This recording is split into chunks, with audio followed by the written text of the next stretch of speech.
To me, the word dance can be tricky because it calls to mind a particular thing for so many people. And to me, dance is really everything. Not in that it's all important, but in that anything can be dance.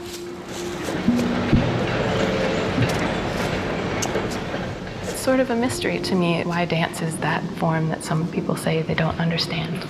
Because when we're sad, curl in, and when we're happy, we throw our arms up. But we have physical responses to the world, all of us. And that is where dance begins.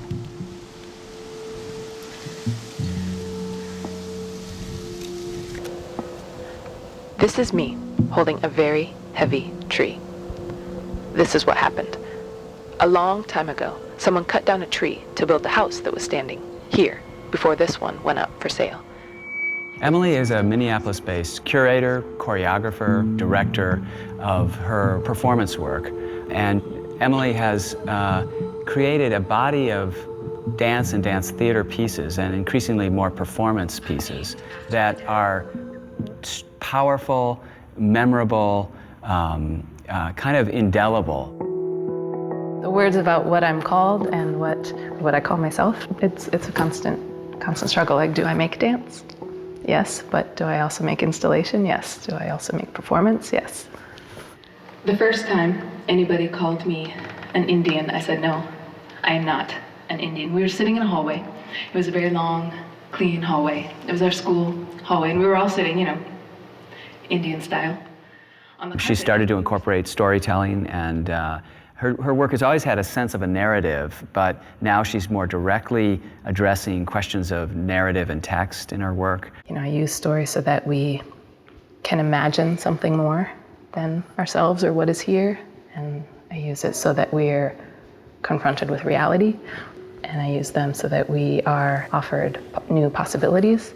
And so stories can be all of those things, and performance can be all of those things. Do you remember that time we went down to the Kenai River? That really early morning when your mom was at the dentist and we just needed to kill some time while she got her teeth cleaned? Emily and I were talking about her interest in making a work around global warming. And Emily devised a work called Heat and Life that was remarkable, I think. Heat and Life was very much about imagining living in a world that was completely changed because of global warming. And I imagined a world that was not as beautiful and not as hospitable as this one. And so when we performed it, we were able to sort of create this new world in this warehouse space with the lighting and with sod that we brought in, this very fake yet somehow natural piece of land on the concrete. But it was very much about how the dancers' bodies were in that kind of environment, and it was very much about how they reacted with each other. There was a particular part where I had the dancers imagining that the space they were dancing on was getting smaller and smaller. So thinking of waters rising and our land becoming smaller, and trying to see what that did with their physical response and their emotional response.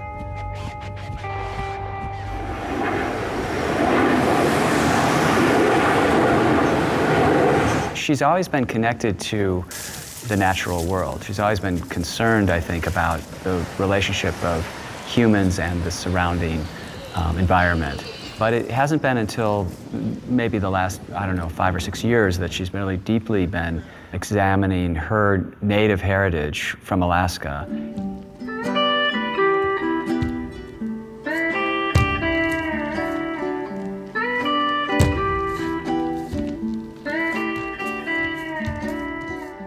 My current work that we're touring right now is the Thank You Bar, and it began with a story about blackfish. And blackfish are fish that live in Alaska, particularly the place where my family is from. And then I just started to build some physical images around it.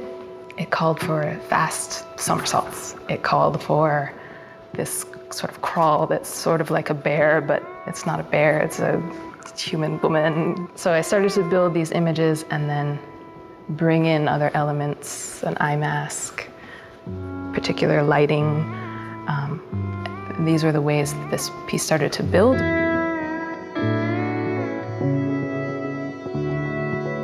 When I started to make the thank you bar, I was missing a home, though I've lived in Minneapolis for 16 years. I have 2 homes. I am Yupik on my dad's side, and the land of Alaska and the place of Alaska and the people of Alaska and my family there and my history there is like a living, breathing part of me, and so anything that I do includes that. My grandma, who is Yupik, lived near us, and so we spent a lot of time fishing, hunting, but the fishing in particular has sort of bled into me. There's a fish that lives in very deep, very cold rivers. Their taste is strong, pungent, oily. Thank you bar is very much about displacement and about creating home where you do find yourself.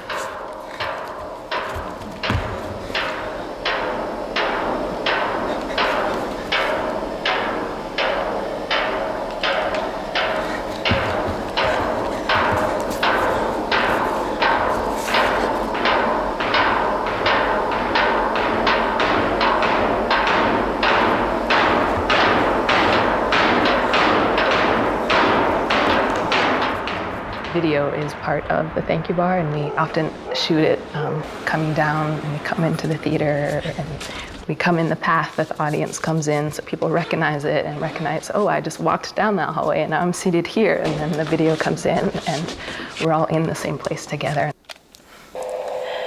This is me holding a very heavy tree. In the thank you bar, I'm collaborating with James Everest and Jill Picard. They're musicians and performers and composers in the piece, and we very much created a lot of the structure together. I think Emily also is an interesting collaborator. I mean, she's very open to having ideas coming to her from other people. I mean, she's been part of a circle of dancer choreographers in the Twin Cities who I think really help inform her work. Right hand up as close to the ear as you can, and the palm out, all the way up. That process of collaboration is always a very integral part of creation for me. And it's a way for me to test ideas, and it's a way for new ideas to come forth.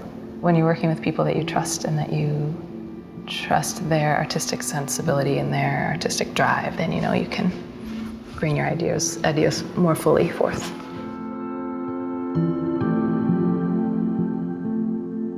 Sometimes artists who are doing wonderful work in Minnesota don't get recognized, but one of the joys of the last few years is to see Emily Johnson be celebrated and invited to major festivals and theaters around the country. And I think it's entirely merited. And you know, it's a great joy for those of us who believe in her work so much. I always hope the audiences think about my work 40 years later. That there's something that they're, you know, eating breakfast or riding the bus or riding a bike, whatever, and something comes into their mind that is from what we performed. Just that moment of that image, and then they forget that, and maybe something comes again. But like I want that resonance somehow.